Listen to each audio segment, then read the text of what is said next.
to Bristol, from Abeokuta to the world.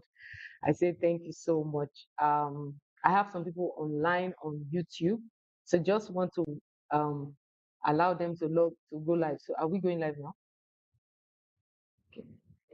All right. So we have people on YouTube, and I welcome everyone from where you're logged into this program. Sorry, we are starting 13 minutes behind time, but I can assure you that this evening is going to be one of the best.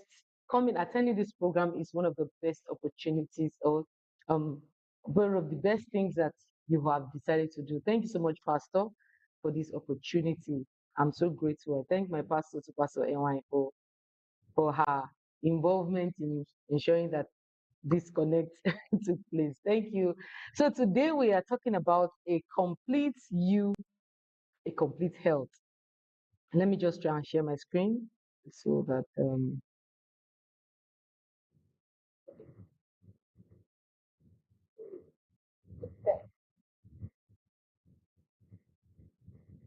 so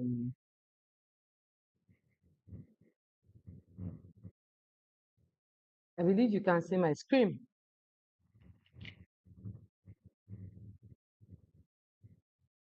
Can you see my screen?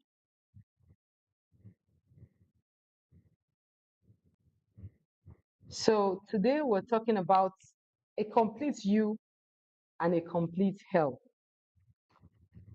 My name is Dr. Rita Jabin. I help you to be well, and I teach you how to stay well. So today we're talking about a complete you and a complete health. We'll start by what is health. According to the WHO in 1946, health is a state of complete physical, mental, social well-being, and not just the mere absence of disease or infirmity. So for someone to say that they are in health, a complete you is the one that has physical, mental, emotional balance, not just someone that has an ailment. So that goes to say that ailments are not only physical. Ailments can be emotional, ailments can be mental, and ailments can be physical. And there are about 7 dimensions of health.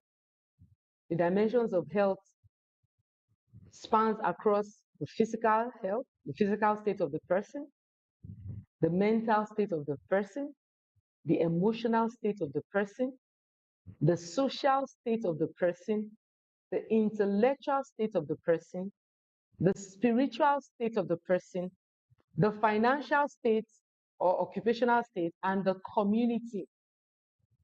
So when we're looking at an individual that is complete must be in a state of balance in all this.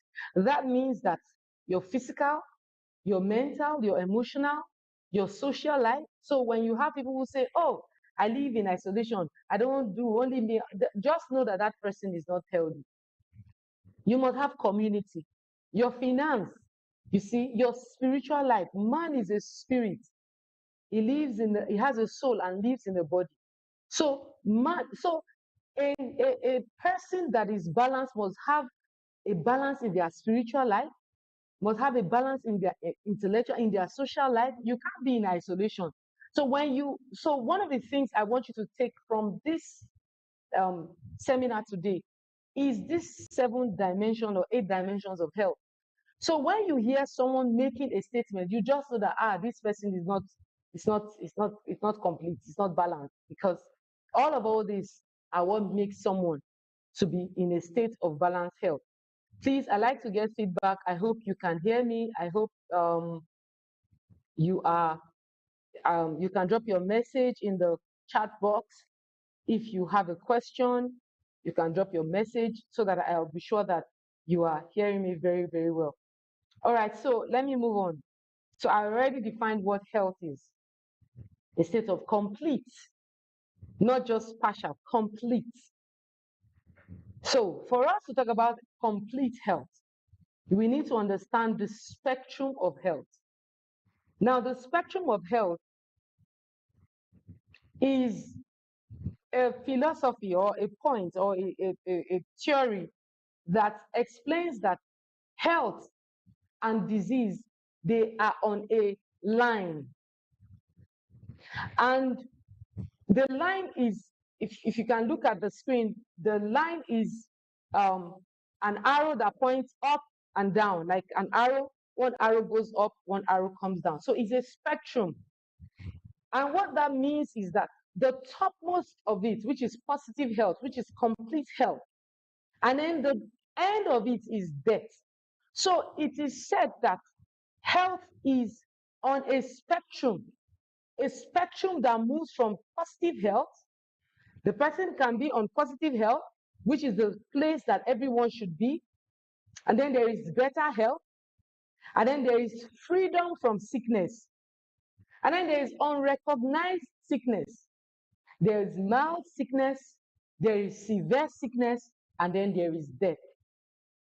And so all these 8 components can make someone to move from any of the lines on the spectrum of health. Physically, someone can, as a result, I'm getting a feedback. Is there, if there's anything, please drop it on the chat box. Okay, so can you see my screen? Yes, we can. Okay, so you can see the spectrum of health. Okay, thank you. So the person is moving, and I'm sure it's also being projected on YouTube too.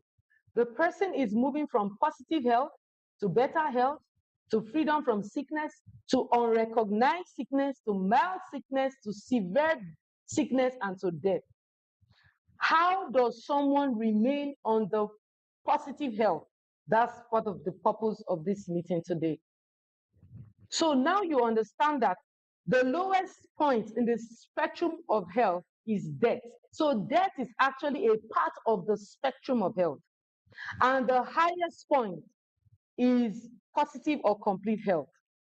And complete health is positive and complete health is possible. And that's where God wants us to be at, positive health. To be able to be at the point of positive health, you need to understand that there are principles of health.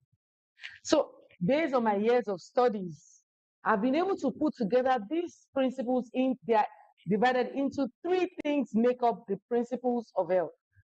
And I tag them my Dr. Rita Javin's principles of health. The first principle of health is to prevent injury. The second principle of health is to avoid risky lifestyle. The third principle of health is to protect your health. You will find out that everything that is being talked about, if you go online, it falls into these 3 categories. Your organs, care of your organs fall into these 3 categories. Care of your finance fall into this category. Emotionally fall, everything is into these 3 principles. And if you breach any one of them, the person can easily fall from the spectrum. So health is not a destination, it is a journey. And because it's a journey, you must be careful the choices you make every day so that you don't journey from up down. Someone can journey from positive health straight to death. It's a matter of choice. Someone can journey from severe sickness into freedom of health, into better health, into positive health. Your choices. And all these choices, all these things they fall into these 3 categories I just talked to you about, which is you must prevent injury, you must avoid risky lifestyles, and you must protect your health. Now let's take the first one, preventing injury. Where does injury come from? I'm not talking about you fell down from the tree or fell down or you had an accident. Those are some types of physical or some types of injury. But also one of the things that I want this to help you to do as an adult is to now be able to see where you are on the spectrum of health. Also help you to see how you are relating with your children in their own spectrum of health. Because for us to have a healthy community, it starts with everyone being accountable. How do you prevent injury? To be in a complete health, you must prevent injury in all of the dimensions of health. And to understand how injury occurs in the spectrum of health, we're going to be analyzing a famous psychologist, Erik Erikson's developmental theory of life. You will find out that these injuries even start from as little as 6 months old. And it goes like that because the life is in stages from birth, 0 to 18 months. That is a stage.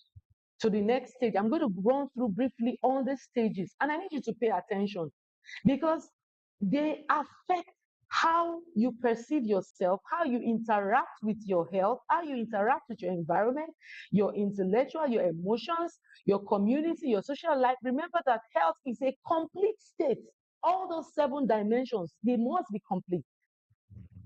Now, according to Erik Erikson's theory, there are 8 stages of psychosocial development, and each of these stages is marked by a specific conflict that individuals navigate throughout their lives, and these are marked by the different stages.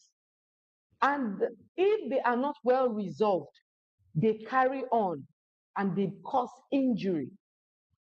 The first stage of life is the stage of birth to 18 months. The milestone for that stage is called trust versus mistrust.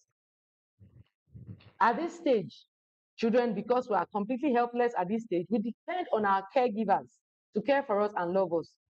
Now, if a child receives good care and love, what happens is that that child will learn, or that person will learn to trust and generally feel safe and secure in the world. But if we do not receive good care and love within those stages, what happens is we grow up, we struggle with trust, and we generally feel fearful in the world. So you see, trust is built in the first 18 months of life. So when people grow up having trust issues, it's because of a fundamental issue that has happened from birth. And because they are not aware, they are not even able to now resolve it. Then we find the next stage of life, which is 18 months to 3 years old. This is the stage of autonomy versus shame and doubt. If a child successfully completes toilet training, if he's allowed to gain more control over his food choices, his toy preferences, his different choices at that little age as a toddler, the child will develop autonomy and generally feel more secure and confident. But if a child fails to gain autonomy in these years, this child will generally feel more shame and doubt. Now imagine someone who has had trust issues, now have doubt issues. Let's look at the next stage. 3 years to 6 years, initiative versus guilt. At this stage, we learn to assert ourselves in social setting. If we succeed, then we develop initiative and generally feel more acceptable and capable. But if a person fails, what happens? We find out that the person will develop a sense of if the person is constantly, I'm looking at the stage of initiative versus guilt. If the person is not able to assert himself, is not able to develop, he has self-doubt. Now, the next stage is 6 to 12 years. This stage, we are encouraged to improve our abilities. We try to achieve some things at this school age. What happens? If a person receives commendation for the things they've done, they develop a sense of confidence in themselves. If they grow up in an environment where they are ridiculed, you find out where you find a situation where a family is body shaming a child. Oh, you are too fat. Your head is too big. Your leg is too thin. See your ear like monkey. See, these things causes this is where injury that affect, you will see the organs that are affected by these injuries. So when this person grows up and is faced with discouragement, this person doubts his abilities. Then you have 12 years to 18 years. The landmark is identity versus role confusion.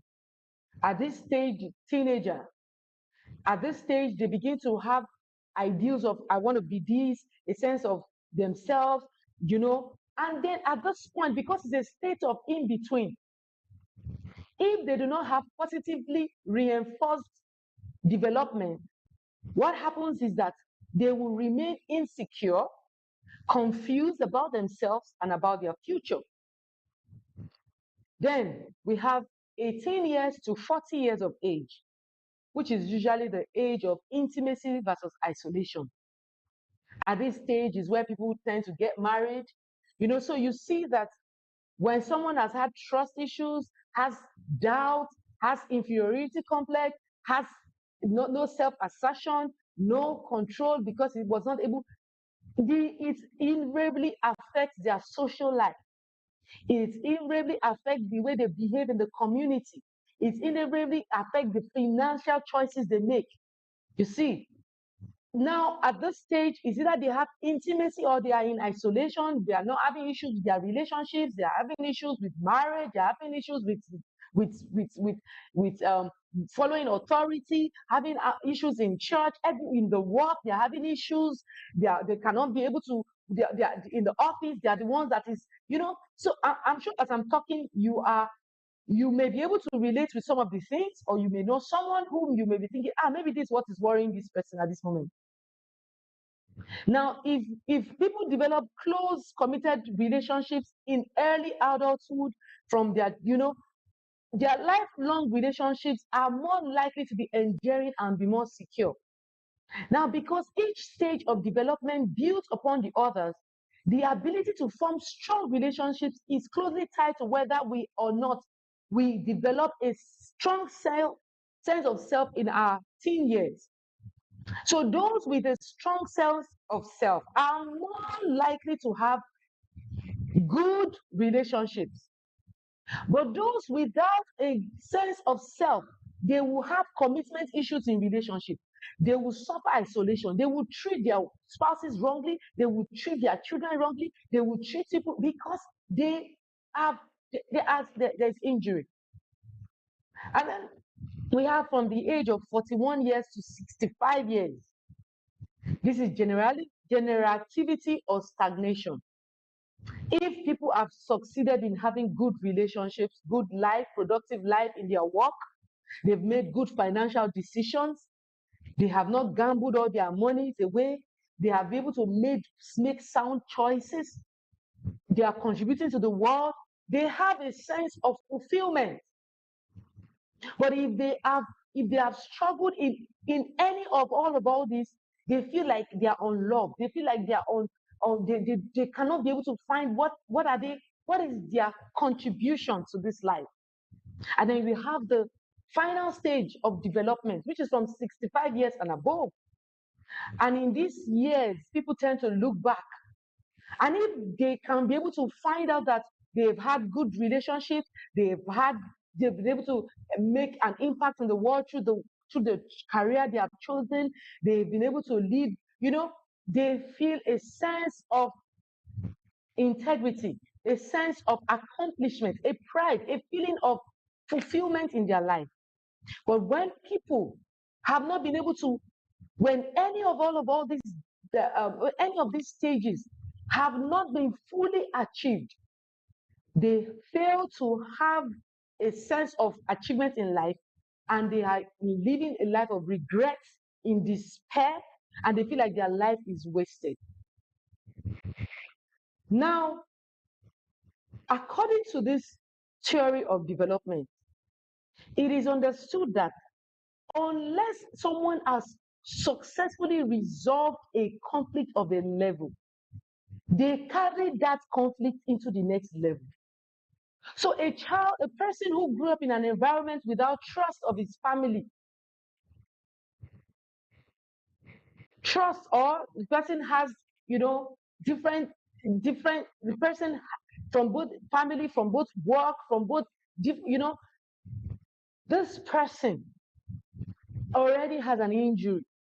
Now, this injury, we have a lot of conditions known as psychosomatic diseases. Psychosomatic diseases are diseases that span not from bacterial infection, not from organ disruption directly. They come from your emotional, from your mental, your occupational, all other dimensions, even from your spiritual level. These are diseases that form from any of, apart from that, the person had an accident. Now, these things can even cause genetic alterations.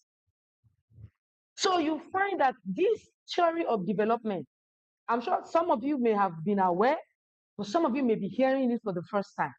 So when I hear people say, in this world, it's me, myself, and I am aware that that person is on a particular level of development. That person was on, that conflict has not been resolved. If you do not resolve this conflict, it will show up when you get to menopause or andropause from 60 years and above. And that's why you find people begin to manifest, they get to a particular age, they call it old people's sickness. They are just sick, sick, sick. They are not just sick, sick, sick. The injuries are just manifesting. How these injuries develop? When these conflict situations pile up from stage to stage, it makes people to make very injurious decisions. Now, these decisions can also cause injuries on all dimensions of life or on some part of the dimension of life. Someone who has problem with, say, of the stage of, let me take an, for instance now, initiative, 3 to 6 years old. He's left with self-doubt, he's left with guilt. He would always second guess. He will always bring himself below. So he may not make accurate choices. You see, so these things will come up. And then you find someone who has maybe in the stage of identity versus role confusion, and the person was able to resolve that. They go into gambling. They go into some social vices. You see, these injuries play. Remember that health is a state of complete physical, mental, emotional balance, not just the absence of disease. Now, where are the signs of injury? When this level of injuries take place, the person can be experiencing pain. This pain is pain that they will do tests that will not show what is causing that pain. Because the problem is on the psychosomatic plane. They will have symptoms of something moving up and down their body, of something scratching them, they will have different kind of symptoms. They will do tests. Nothing will be wrong with them by the test, but they are not all right. If you are somebody like that, you need to book a consultation session with me. I can help you. In fact, sometimes this person has this pain, they are touching the place. When you touch the place is not, they will tell you the pain is not, the pain is not here, the pain is inside. It's like it's inside my bone marrow. I'm like, do you know where your bone marrow is? These are things. Then the person can have signs of injury, signs that someone has some form of injury. I'm just going to mention 5. Of course, this is just like maximum 2 hours. You see, so I can't possibly explore all that. Second sign of injury is inability to cope with stress, always feeling overwhelmed with your kids, overwhelmed with your children, overwhelmed with you. There's an injury that has taken place. Headaches. There are different types of headaches. But this form of headaches usually is among the headaches that is called psychosomatic headache. Headache that you cannot point to something that is the person will even go and do brain scan, do MRI of the head, do everything. There's nothing, they are not seeing anything, the headache is not going. Of course, there are spiritual, remember that spiritual balance is part of the dimension. So sometimes there could be spiritual part of it, but before, as a Christian, as a born again Christian, Satan now don't have ability to come and be pressing your head. You see, so we're looking at other areas. So these things, these injuries can cause these headaches, inability to sleep, nightmares. They are pursuing you. You are always dreaming and falling inside well or falling inside a hole. And then sometimes it goes as far as them having digestive problems. Even you find out that from when I was young, I don't used to go to the toilet every day, or I used to have stomach pain. The body would always find a way to express its discomfort. And pain is always one of the ways the body used to give you a signal that something is not all right. They could experience bloating, they could experience diarrhea, indigestion, they may feel like eating too much, they may feel like eating too little, they may experience constipation. These are some of the signs that, hey, there's an injury. And the organs that are usually affected when injury occurs, the immune system. Immune system being affected will lead to autoimmune disorders, rheumatoid arthritis, and immune.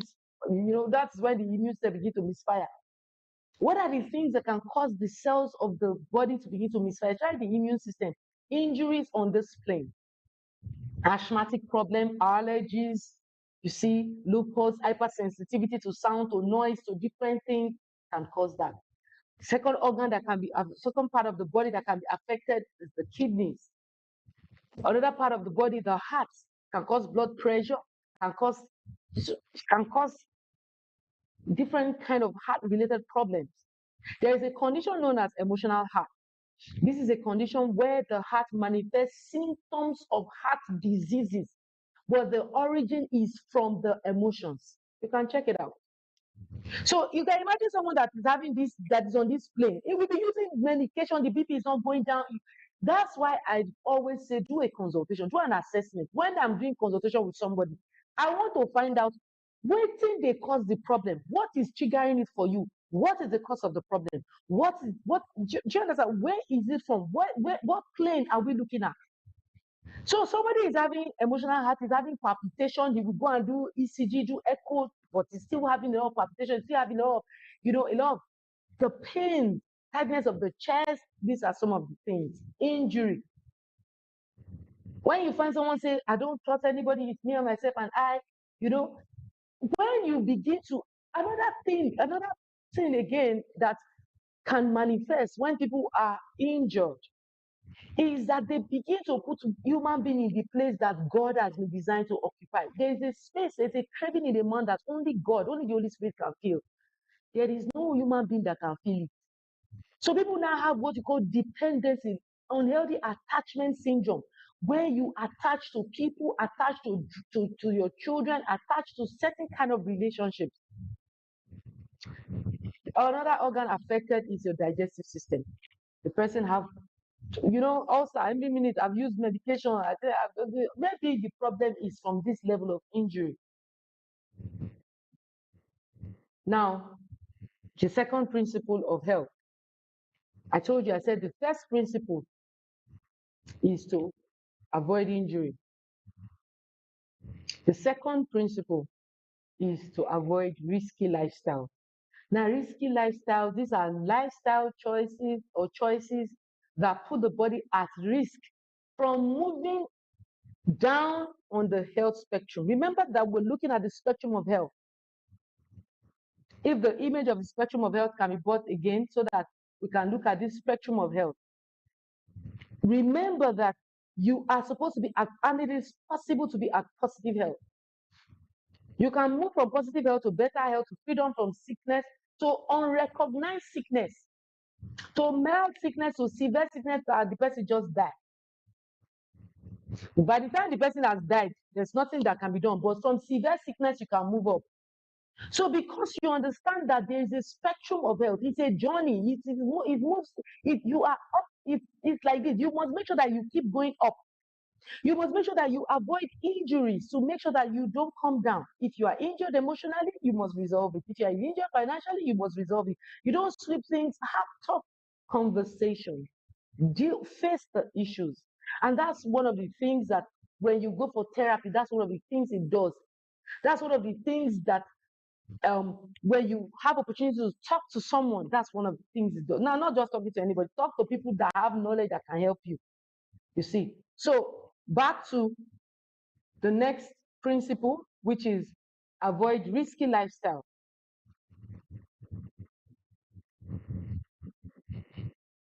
Now, oftentimes, this risky lifestyle, these injuries, they do not come up immediately.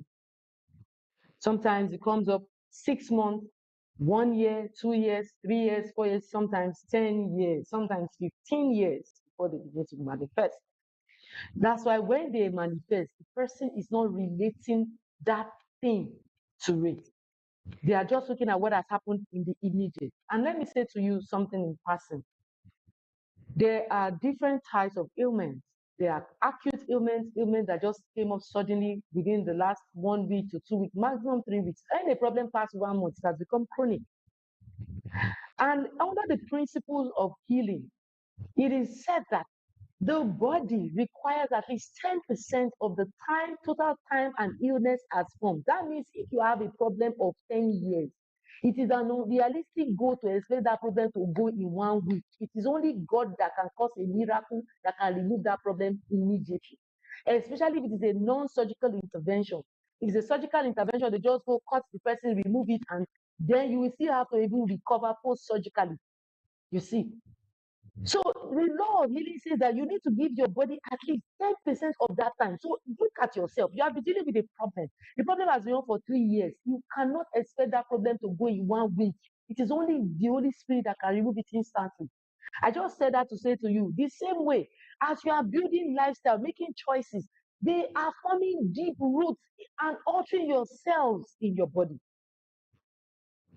Now, organs that are usually affected with our risky lifestyle are the liver, the pancreas, the bones, the blood cells, the hormones, the kidney, the eyes, the heart, the reproductive system. So when you make a choice, you need to decide whether your liver is worth it. The price you pay is either you sacrifice, either that choice you make, you are going to be sacrificing your liver or your pancreas or your bones or your blood cells. And I'm not talking in respect to adults. I just showed you the spectrum of health, and I just showed you the developmental stages of life. So that's your 3-year-old, that's your 6 years old, that's your 12 years old, that's your 18 years old, that's your 32-year-old. That's, at the different stages of life, you need to ensure that you pass this knowledge to them. And you need to make sure that you are not injuring someone and you are not injuring yourself also. What are the common risky lifestyles? Under risky lifestyle, I mean, this is just maximum 7:30, we're out of this place. So I'm just going to give you just brief 5 points. I wish I could give you more time, but we just have it. So what are the common risky lifestyles? The number one risky lifestyle that everybody indulges in, adults or children, is dehydration. Now, before you say that, oh, I drink water, please listen to me very carefully. I'm going to talk to you about different kinds of food now. Dehydration leads to kidney injury, it leads to liver injury, leads to pancreas injury, leads to bone injury. Now, where are the sources of this injury? Your sources of this injury. Remember I said dehydration. Dehydration is a state where the body is lacking in water. How many percent of your body is water? A large proportion of your body is made up of water. The cells need water. Your kidneys need water. Your blood, everything depends on water. So where do you get dehydrated from? Because I have situations where people say, I drink this. So you can get dehydrated from your juices that you take, your smoothies, your energy drinks, your herbal drinks, your bitters, your alcohol. Now, there are different types of solutions. We have the hypotonic solutions. These are solutions that have lower solute concentration than the cells in the body. So they cause water to rush into the cell quickly, and they can potentially cause cells to swell and burst. We have hypertonic solutions. These are solutions that have higher concentration. Your children, your drinks, what happens is that they cause water to move out of your cells very quickly and then potentially causing the cells to shrink. You see, then you have isotonic solution, which is an example is water. Water is something that it doesn't cause shifts, So if you as a person, you sit down, you drink watermelon juice, you drink this one juice, you drink that one juice, you drink this, you drink that, you drink that. It is liquid. It is not water. It is a type of a solution. So because kidney problem is rising, it's seriously rising. And people who are not smoking, people who are not drinking, people who are not hypertensive, people who are not diabetic, they are coming down with kidney problem. Risky lifestyle. Number 2 risky lifestyle is drug misuse. What is drug misuse? According to WHO 2006, this is the use of a substance for a purpose not consistent with legal or medical guidelines. Then we have drug abuse. This is the use of illegal or the use of prescription or over-the-counter drugs for purposes other than for which they were meant to be used or in excessive amounts. What are the things that people misuse? Even from as little as small, your children, you misuse drug, you abuse drug for them. Antibiotics. The child is running fever. First thing, go and buy Ampiclos, just buy amoxicillin. Oh, the person has eaten plenty vegetable, is running loose stomach. Oh, just go and buy Flagyl. And then you just say, oh, they are playing too much. I want to build their immunity. You go and buy vitamin C. You are pumping vitamin C. Vitamin C is one drug that is misused and is also abused. You see? Then you have those that take hormonal drugs. They take hormonal drugs. They take steroidal drugs to build muscles. You have those that abuse multivitamins. And when people say, oh, it's multivitamin good, my question is, how do you know you are lacking that particular multivitamin? I mean, you are taking vitamin B. Vitamin B is a water-soluble vitamin, meaning that your body does not store it. So, and because they are water-soluble, they are abundantly available. But because you have got a notion that, oh, you do not need to, you cannot possibly get you can't get the nutrients from food, or you can't eat enough of it, you cannot eat enough. Why can't you eat enough of it? You just need to eat about 5 to 6 fruits a day, and you will get enough of vitamin D, vitamin C. Your body doesn't store it, your body will pass it out. And so because of this misuse, people misuse this pain reliever. They put too much tax on the liver, they put too much tax on the kidneys. So another thing that people misuse, people want to lose weight. They are taking drugs to cut down weight. They're taking different. I remember a patient of mine sent me, was like, Dr. Rita, I want to take Monjero. I said, you are not diabetic. Monjero is a drug that people use. I'm sure you may have heard. It's a drug that is an anti-diabetic drug, but just that the side effects, cut down cravings and then causes someone to lose weight. And so people want to lose weight. The weight that they used 5 or 6 years to add, they don't want to be patient to go through the normal routine to break it gradually. They don't want to lose the weight immediately. And so they take this drug. It's not what you do today. Remember that everything you do, give your body 6 to 10 years time. In 10 years time, let's find out what happened. Lots of people are started coming up online to say, oh, I did this, I'm with that, side effects are coming. But those that have here, we hear. Those that don't have here, they will still hear. Every choice we give to our body have consequences. You need to understand that. The question is, the consequence that you are planning, that you are planting for, when the harvest comes, Would you like it? You have parents who load their children's lunchbox with a lot of drinks, a lot of sugary drinks, a lot of all these things. When the kidney problems start knocking at 11 years, 12 years, 13 years, I hope when fatty liver starts knocking at 12 years, 13 years, I hope you'll be ready for it. Then the next thing that is misuse, alcohol. People drink alcohol. People drink different types of alcohol. People tell me, I drink occasionally. It's okay. It's just an accumulative effect over a period of time. I drink once in a week. I drink twice. I drink 3 times. All those things you take, they all have consequences. Then we have people who smoke. People who smoke cigarettes. These are risky lifestyles. And then we have herb. Herb is another. When we're going to be talking about drugs misuse, drug abuse, herb is number 1 on the list. People abuse lemon. You carry lemon up and down. You put lemon inside water, lemon inside jug, drinking it up and down. Kidney stone is rising because people will not let lemon go. Can't have oxalate. That's why when you are drinking juice, you are going to be increasing your uric acid. You're going to be increasing your oxalate levels. It's better you eat them in their whole form than in their juice form. And also because in their juice form, they are rapidly absorbed and then they can cause your sugar levels to fluctuate. They are simple sugar, and sugar is sugar. We have your green teas, and somebody saying, I just drink green tea. I say, what? Is there a plant that is not green? What herb are you drinking? Do you know the side effect of that herb? Because when people come, I see a lot of patients. Every day I'm doing consultations. And the cases that have been coming to me in the recent time, a lot of fatty liver, a lot of kidney problem, fatty liver, heart problem, kidney problem, fatty liver, kidney.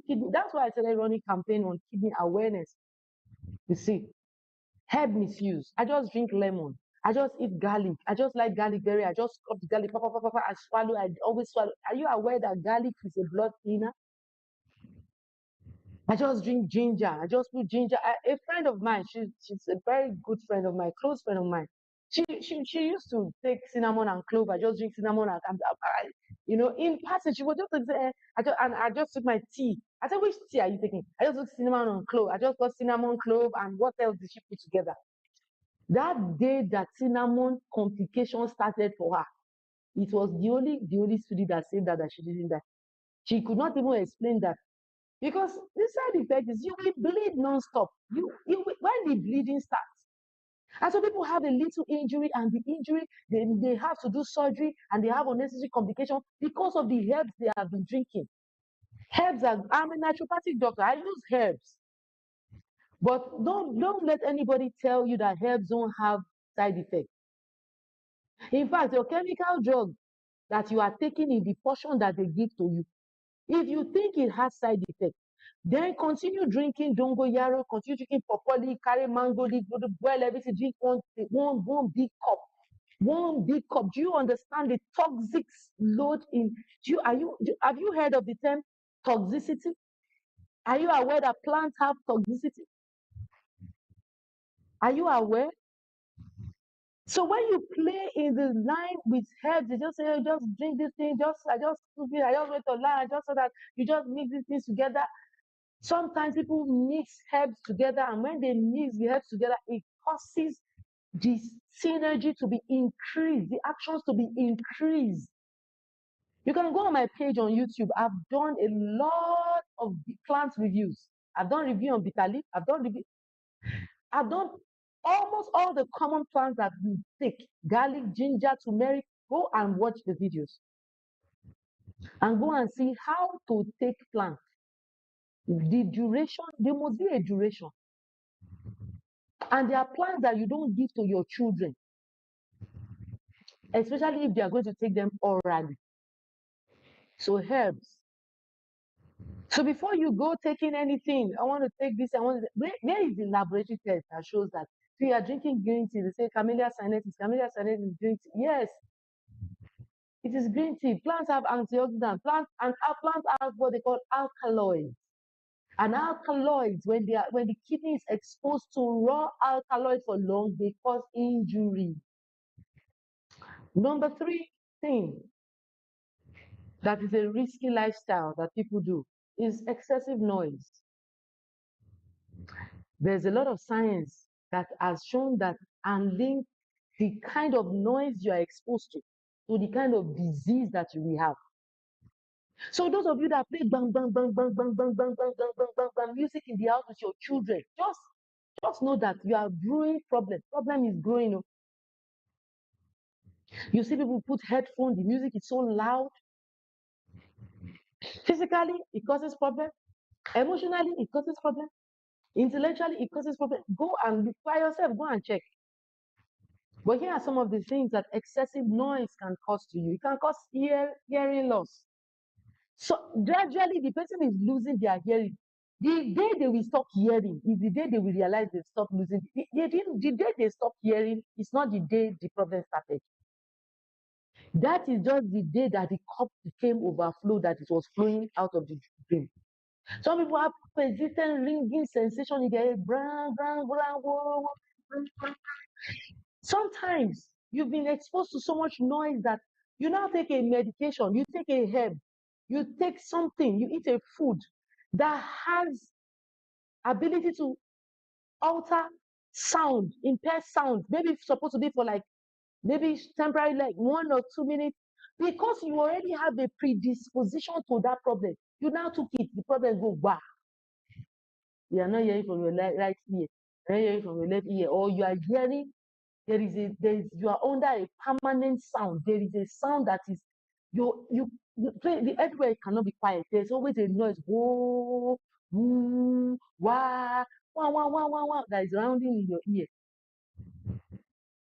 Number two thing that it will cause is cardiovascular issues. Noise has been shown to trigger psychological stress response that leads to blood pressure. You have a shop, you are living in a place, there is a bar that is doing bang bang. You better go and tell those people to turn off their music. You better go and report them to them. That's why those of us in Nigeria, people playing loud music to disturb you. No, no, no. You yourself, you play loud music. Then this is for you to educate your children. They carry headphones. Then those of you that use Bluetooth, you put in you. Jesus. I'm just telling you. I'm telling you the risky lifestyles you are taking. I'm sure you are not aware that your Bluetooth that you put inside your ear, very deep inside, you are now on call. The person is shouting on your ear. You are shouting at the person. You are playing loud music. You are watching music. Bang, bang, bang, bang, bang. Tomorrow time you'll be watching while your heart is beating. Your heart will beat because of excessive noise. It causes sleep disturbance, difficulty falling asleep, random sleep wake, reduced quality of sleep, metabolic disorders. It can also, now noise has now been linked to the risk of diabetes. It causes unnecessary stress on the beta cells. It causes gastrointestinal disorders, stomach ulcer, pain in the stomach, indigestion, bloating. So you have used ulcer medicine, you have used this, you have used that, it's not going. Have you checked your noise? Number 4, remember we're talking about risky lifestyle. Number 4 is your diet. I'm sure you know that you should not be eating all those things that you should not be eating. But there are those of you who do not eat well. I eat once a day. I don't usually like to eat. You will never, fatty liver will not go away. I hope you know that one of the functions of the liver is to produce cholesterol, and cholesterol is needed in the body to perform function. So if you are not eating, your body will, and so as far as sun shine, your body will convert from the sunlight to corporal, convert, and form cholesterol. So if you want your cholesterol levels to be normal, you better eat, and you must eat breakfast, you must eat lunch, you must eat dinner. What you now eat is what matters, you see. So, and you must eat all classes of food. I find people who say they are doing some kind of therapy, they eat only protein. My dear, are you aware that excess protein, breakdown of excess protein, in the course of breakdown, the body produces ammonia. Ammonia is harmful to the cells of the kidney. So when you are doing that, your therapy, that you, instead of you to eat rice or eat a bar or eat bread or eat carbohydrate, you want to use protein to do the work of carbohydrate. You want to use fats to do the work of carbohydrates. You eat only fatty food. You eat 10 eggs in a day. It's all right. The kidney is knocking. Exercise. We're talking about risky lifestyle. Too much exercise over a short period of time can cause injury. Remember that one of the things that you measure when you're running your kidney function test is you're checking your urea, you're checking your creatinine. These are breakdown from muscular activities, breakdown from protein metabolism and all that. You see, so you want to be sure that you are not exercising too much and you're not exercising too little. It just has to be balanced. How do you know the balance? Your body will tell you now. You know, when you go to the gym, they say no work, no gain. I go to no pressure, no gain. No work, no something, no pressure, no gain. And your back is hooking you, and they're telling you no pain, no gain. No, people have wounded their spinal cord. They have had lumbar problems because. And then those of you that go to do, we massage you, they manipulate. Well done. No. I hope you know that those are risky lifestyles. That if they go and remove your your spinal cord from alignment, you will know that Jesus indeed is Lord. The pain, I'm telling you, it's not a pain that can be explained. So when they go, say, is it okay? I don't know whether it is okay for them to massage you. You be the one to make your decision by yourself. But by the time they are winding your way, they don't crack, they want your neck to crack, do your back to crack. They are winding this vertebrae in your back that has very small socket. They are doing it crack. It's sight. It's not supposed to sight, sir. And those of you that sit down, you're always shaking your leg, you cannot sit still. Please go and shake your door up and down like that. From today, every day, shake your door 1 hour. Shake it. After 2 weeks, you will see whether the hinges will. The same. You keep doing that. Why can't you sit down in one place and be still? Why do you have the need to be having to move? These things are risky lifestyle. And then you live in places where there is no proper lighting fall. You wear very high heels. You don't maintain safety in your environment. Those are risky lifestyle. You need to protect yourself. You need to avoid injury. Your clothing. Men, there are men who wear very tight boxers, wear tight things. Do you know that when you wear very tight boxers, tight clothing, as a man, it can trigger headache for you? Because when the pressure down there in your pelvic area is too much, it will cause you to have pain. You see, so sometimes you need to pay attention to your clothing. You women, Sumaya fighter, you wear waist trainers, you wear corset, those tight things that you tie, oh yeah, tie it, snatch it, baby, snatch me, snatch this, snatch. You remove you will displace your organ, your internal organ. Clothing, how tight? Your clothing should not be too tight. Women, your braziers, you wear very tight braziers. You wear inappropriate braziers. Your brazier must be appropriate to your size. You see, it must be appropriate. It should not be too small. It should not be too big. It must be appropriate. It should not be too tight. Don't wear when you know when something is tight. When you see mark, that has told you how much of obstruction of blood. And then now the situation has made us wear stockings. The stockings you are wearing, maybe the reason your leg you're having muscle cramp, the tightness of the band of the stockings around your ankle, around your leg, it may be too much. You need to understand and dress appropriately. You wear tight shoes, you wear tight, dress appropriately.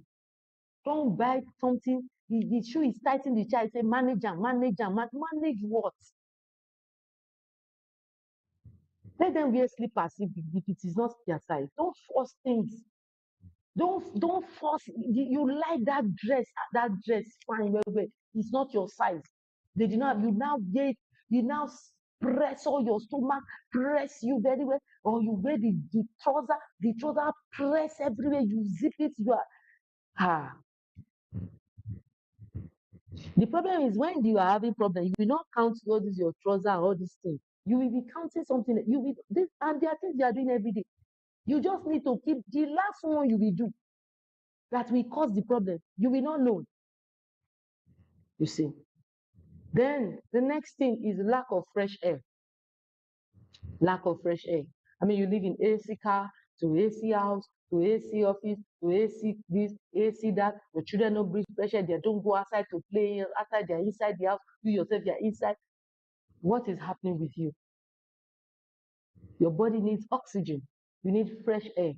And that's one of the reasons I encourage people when you go for the gym, make sure that your gym is not your gym is not a place that is tight. When I mean tight, like okay, so I'm hearing that the volume is a bit low. Please, can you make it a bit high? Maybe it's my voice then. I don't want to shout. Please drop your yes. Thank you very much. Please drop your comments on the comment section if you're watching me. Let me know where you're watching from. I'm just looking at the page on. Okay, so thank you very much. Just making a reference to those on YouTube, actually. Thank you very much. Okay, so I believe you are learning. I'm sure you are learning something. So please, so lack of fresh air. How much of fresh air are you having? Now, there's some signs. I just said to give you some signs that you are going low on the spectrum. Sorry, Doctor, that I wish to ask this question. No, you can't ask a question now until I have, please, no question. If you have a question, drop it on the comment section. I don't want an interruption. Thank you. Thank you very much. Just kindly drop comments on the comment question. When I'm taking comments, I will take all the comments. Just drop your comments on the comment section so that I do not lose my train of thought and I do not go offline. Thank you. So, signs you are low on the spectrum. Number one sign that you have left complete health. You may not be at severe sickness. You may even be at severe sickness and may not even know. Number one, you eat every day. Every day you're eating. And you can stay up to 4 days, 3 days. You have not gone to toilet. You are going low on the spectrum of health. Your bowel movement is your first, that place, all the developmental stages of your life, all the everything of your life, you see your bowel is where they begin to manifest. All your anxiety, that's why when you are very happy, your appetite will go. When you are very sad, appetite will go. Some people, when they are very happy, they eat. When they are very sad, the extreme of emotions play with your digestive system. Number two, pain. Any kind of pain in the chest, pain in the head, pain in the eye, pain in anything, there is a disturbance. And don't always be in a hurry to look for pain relief. That's one of the things that when people do consultation with me, I also find out what is the problem. What you know the problem that is wrong with you. So you are coming to me with the problem. Then I want to find out what is causing this problem. You see that what is causing the problem? It takes skills to find it. Because if you don't know what is causing the problem, you then don't know what do you need to do to stop the problem and how do you prevent the problem from coming back again. Because you must know you must know how to prevent the problem from coming back again. Otherwise, it will come back. Even the Bible says that if you remove a demon from somebody, if that person has reached that house very well, he said the demon will stroll around. Say, look for where to enter. Let me go back to that my house first. He will come back and see the place kept unoccupied. He will go and call 7 more wicked demons, and the person will be worse. That is the thing that the Bible is the truth.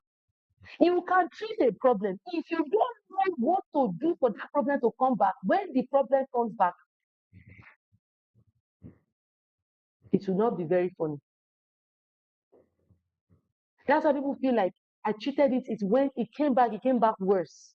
I treated it came back worse. I treated it came back worse.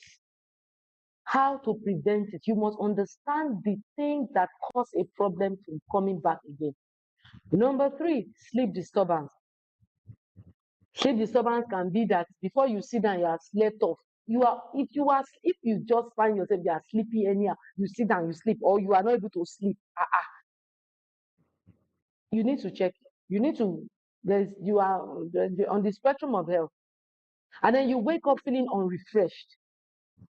Another sign is that someone is going low on the spectrum of health is inability to walk up a two-story building without feeling or they get tired after a little exertion. Anything that makes you not to be able to, you should not get, there's a level that is a threshold, but then they are basic. When you're not able to take basic movement, when you're not able to take a walk, there's something wrong. Your digestive system, you see. And then when you do not have the full range of emotion, something that should make you cry, you are just looking, something is not right. Something that should make you smile and laugh, you are just looking, you are not all right. In the spectrum, something is not all right with the person. You must be able to experience the full range of emotions. When something is upsetting you, you should be able to say that I'm upset. You should be able to show that you're upset. You see those people that would say when they are upset, nobody knows that they are upset. They will just be looking, they will be smiling. They are not all right. In the spectrum, you must be able to express the full range, because the day they will explode, you just hear that person killed somebody. They will go and respond at the extreme. So that's not good.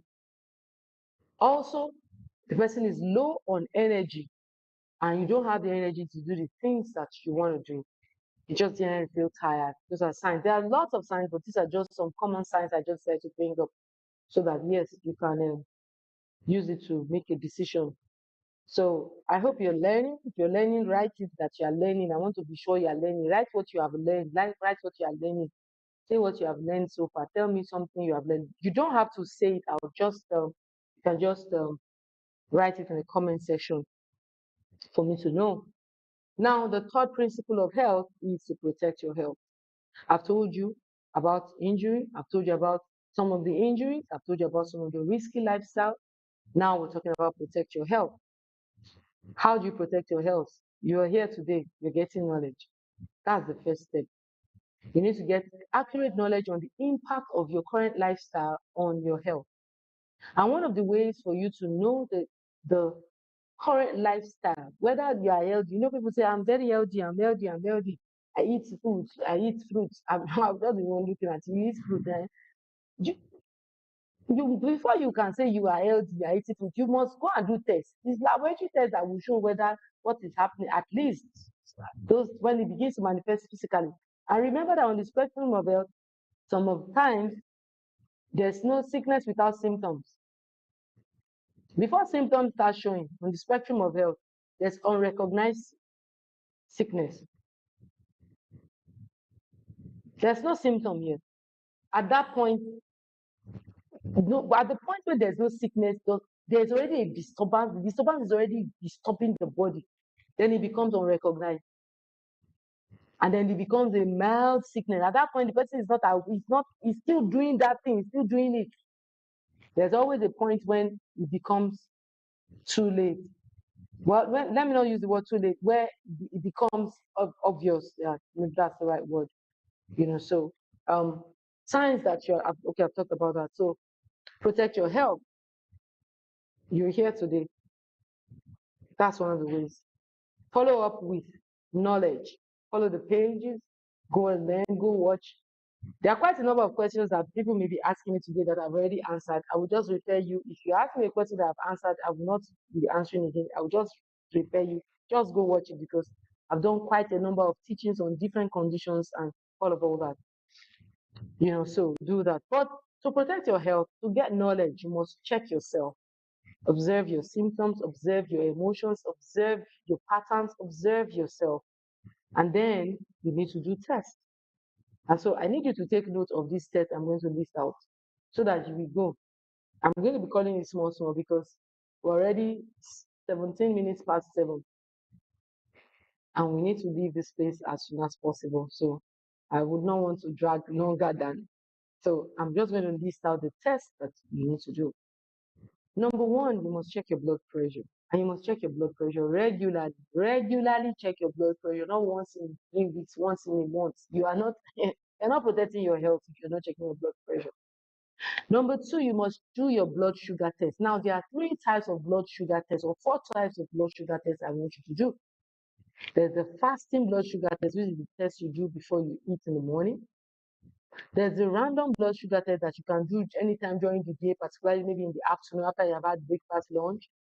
There's called the postprandial blood test, which is a test to check how your body just immediately, that test is usually done in the lab. The postprandial is done in the lab. These tests will help you to know whether diabetes, whether you have played in the courtyard of diabetes and diabetes is around the corner. Then there's the HbA1c. That is the test to check. So you see, the fasting blood sugar is a test that checks, you do it in the morning, it checks how effectively your body is able to mop up sugar from the body over a period of 24 hours. So some people can have normal blood sugar reading when they do their sugar test.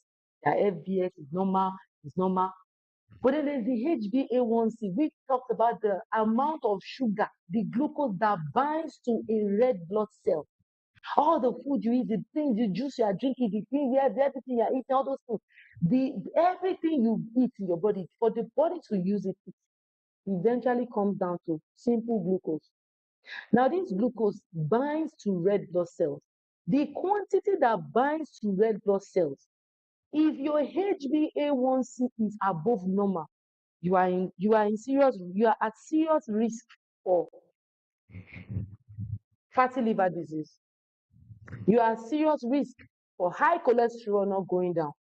So you have people who are saying, I'll be treating my cholesterol is not good. Your HbA1c, because your body will convert excess glucose, you will store it as fat. And that's the work of the liver. You see, so your HbA1c. So you don't have to say, I do tests. People say, I just really do tests.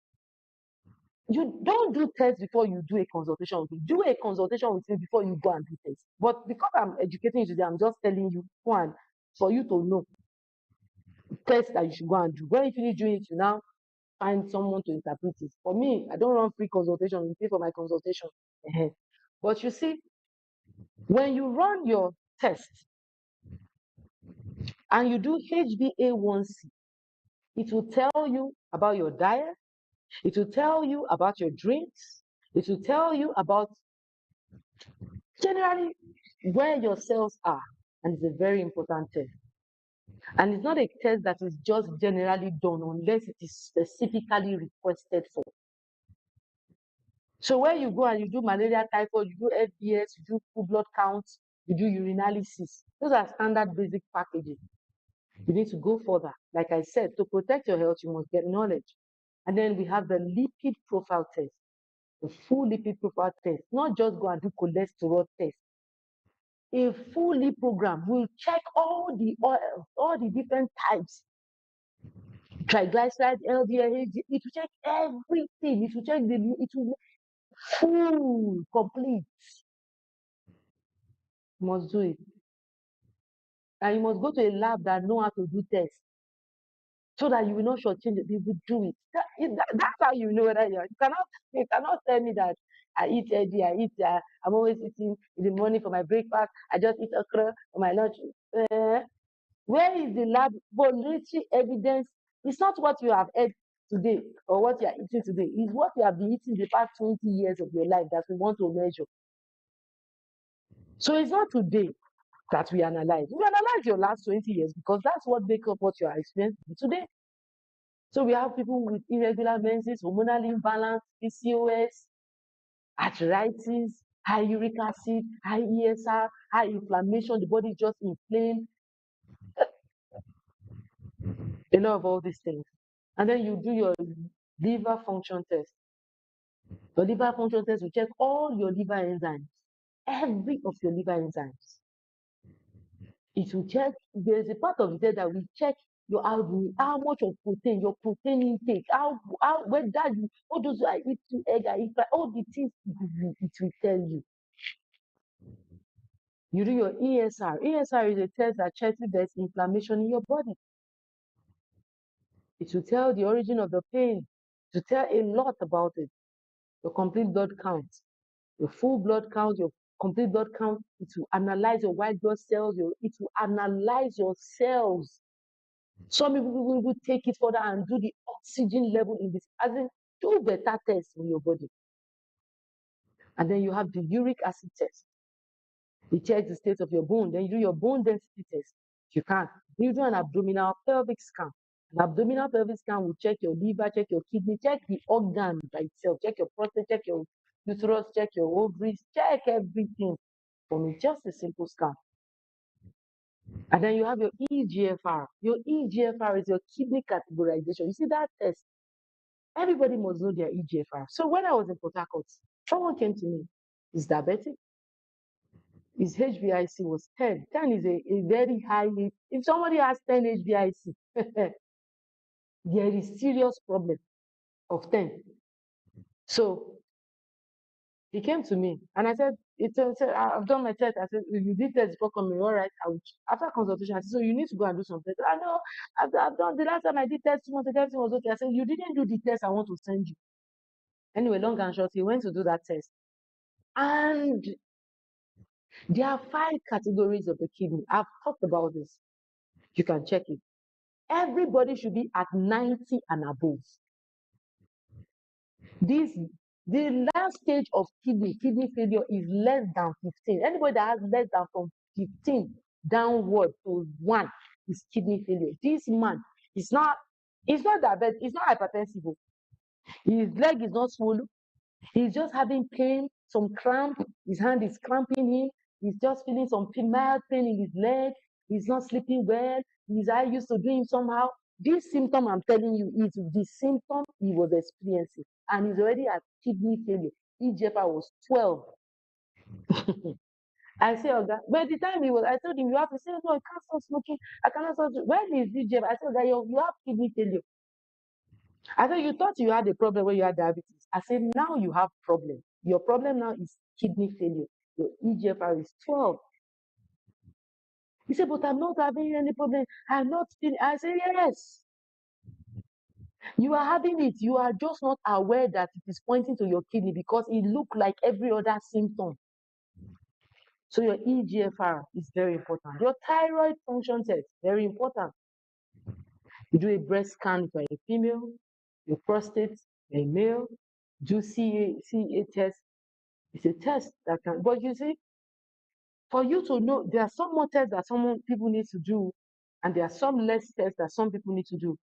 When you do a consultation, it helps to narrow down what tests someone should do and what tests someone should not do. So first thing you need to do to protect your health is to get knowledge. The second thing you need to do to protect your health is to sleep. You must sleep. You must get at least 6 to 8 hours of sleep every day. If you are not sleeping up to 8 hours every day, you may not have a problem now, but you will have problem. And I'm just telling you science. It's just the truth. And then your food, your diet, you must eat right. One man's food is another man's poison. I cannot tell you what you should eat because I don't have your health history.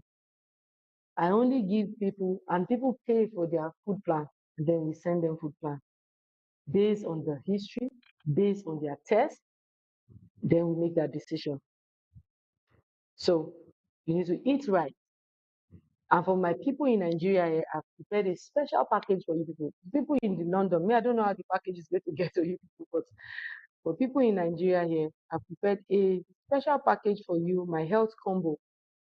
If you subscribe for the health combo, you will get a 30-minute consultation. You will get, when you do your consultation, you'll be sent to go and do tests. When your result comes out, you get a 2-month therapy, not 2 weeks, 2-month therapy. And then you will get a food plan based on your test results and your complaint. You get a food plan, list of what to eat and what to avoid.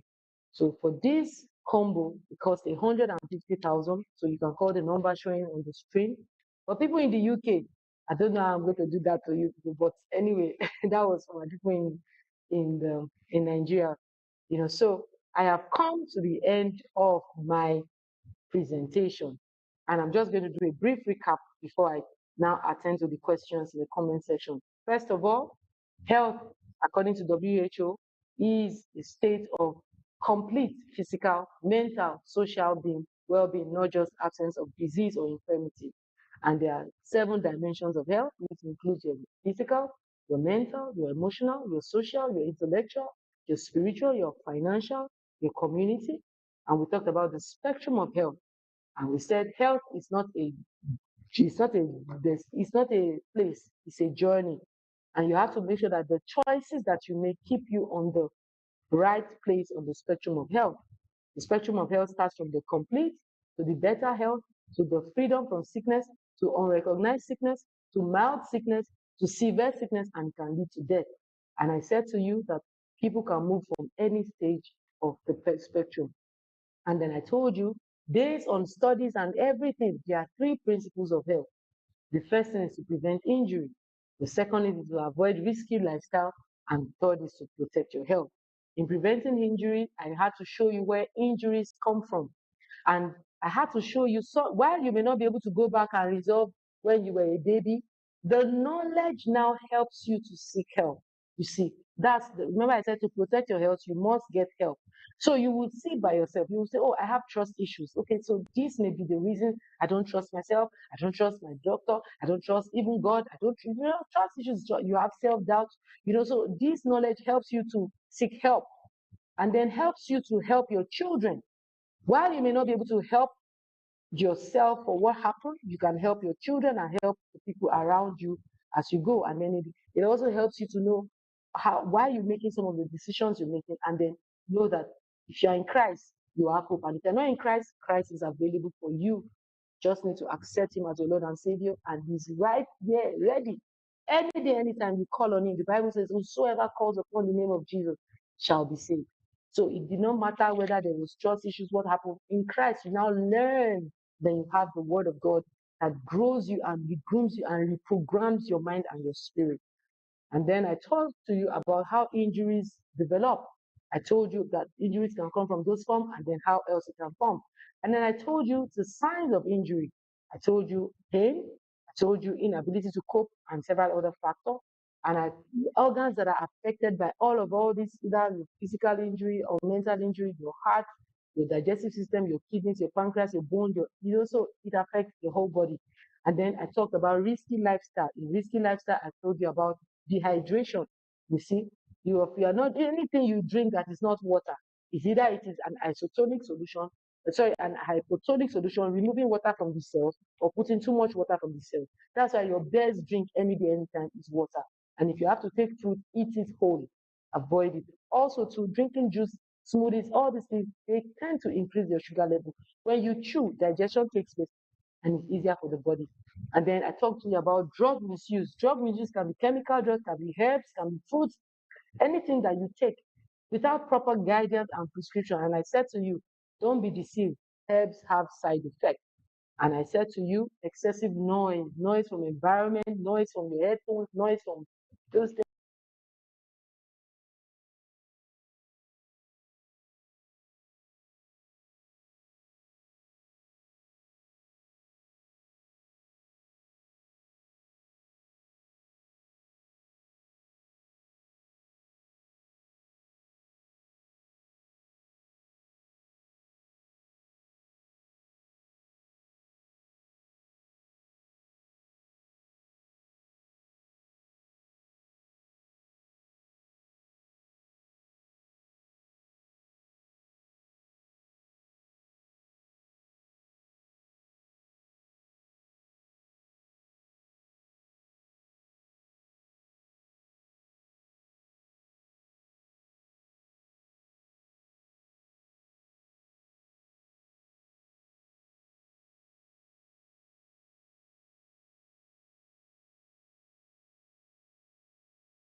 Don't have my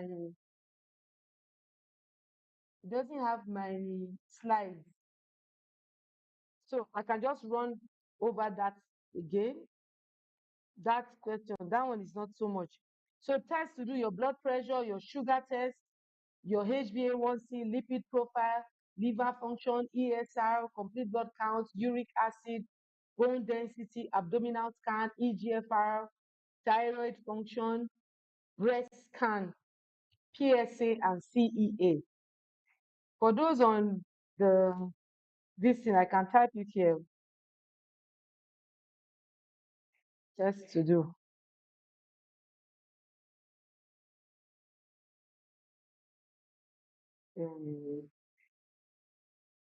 Lipid profile, liver function,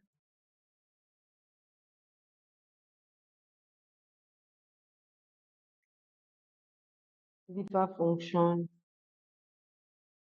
um, HbA1c. I'm trying to type the test in the chat.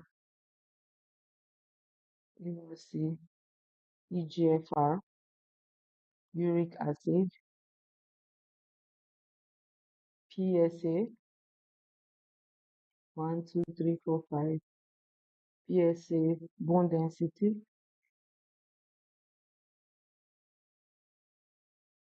um, which other test too?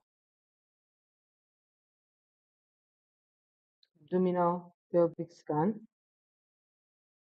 abdominal pelvic scan. I think this is FBS.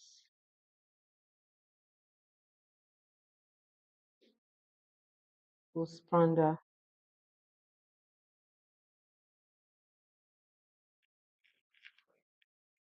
Okay, I've got it. So anybody can copy. I hope I got everything. 1, 2, 3, 4, 5. Yes. Okay. Okay. So, Pastor, sir, I think that we have tried for today.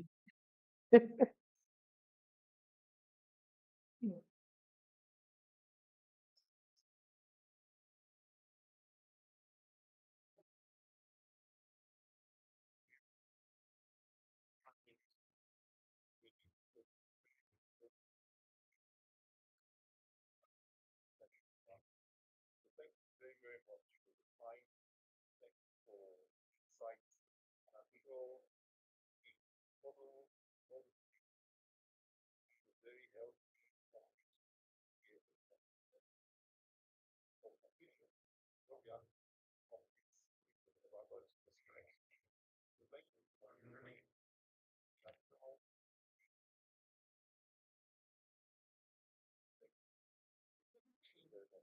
Thank you, sir.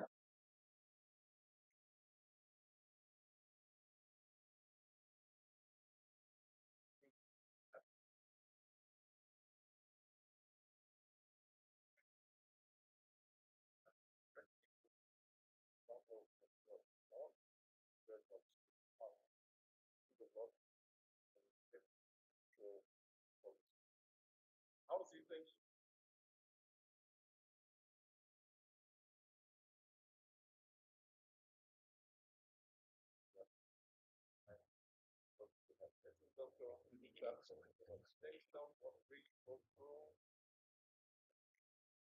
No, no, no, no, no. Thank you so much. I'm great. Thank you.